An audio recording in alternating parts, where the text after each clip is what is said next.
خصوصا دا ټیک ټاک والا الکان زما په بیان باندې به یو چا ټیک ټاک جوړ کړی د سعودي عرب کې اسلامي ملک مال چا راولې موږ بیان کړو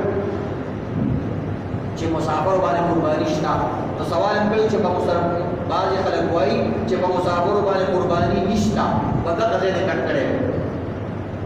هغه کې کړي مسافر باندې قرباني نشته دا سوال جواب په مارو سوال کړي او باغی باندې بس ورکړي دي زار مولا ذکر آباد مولا او شیخان او الکان ټول به کړي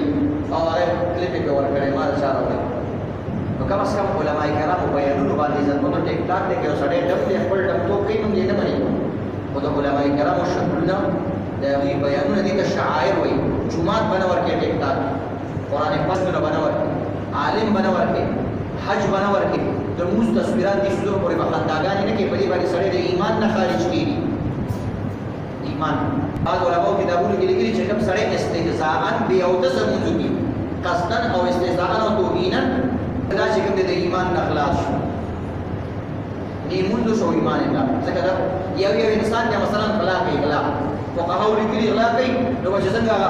کله کله وکي نو بس موږ وایي بسم الله الرحمن الرحیم او دا مال رانی په دې بسم الله باندې باندې دا کافر شو غلا کول باندې دا کافر کی دا باندې کافر شو ځکه د دین مذاق یو بسم الله د غلا په ځای باندې اے سړی زنا کوي مثلا مردا او ته بسم الله الرحمن الرحیم پس زنا سره کافر کېدو په بسم الله ویلو سره دا کافر شو دین مذاق په بالکل نه جوړه په ټیک ټاک کې یا په ارسه کې په بل څه د دې شنو په مذاق نه جوړه خپل وچو ته دا تلقین دا سینا چې دا بچی د پتا مې چې په 2000 روپۍ میاشت ګټي په ټیک ټاک باندې او په یوټیوب باندې او سړی د ایمان نه خلاص شي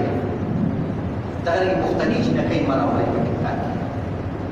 زمون هغه قوم عزتمند چې د غیرت په نوم باندې موږ د خپل خزو مثالونه ورکول د پښتنو خزو ګورا د پنجاب نه او د نور قومونو نه بزګینه خلک راتل پښتنو د خزو زیارت لپاره او د هغوی کلتور او کلچر کتر لپاره نن زمون کلچر عزتمند هغه کلچر شو نو خدا را لپاره چې کومې خزي په ټیک ټاک باندې راځي هغوی ته زمون التماس دی زمون کې شملې پسمه باندې اورسو زمون ګيري پسمه باندې په خاور کې مراکات د خپل پلان پښتو چې کوم دی په زمګه کې خاورې کوي ما د خپل پلانانو او د هغه مشرانو چې هغوی په جنګ ازادي کې مړ شوي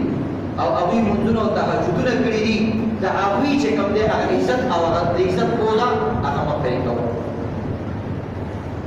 بارها عزتمندو دا صدا ازادي متعلق یو څو خبرې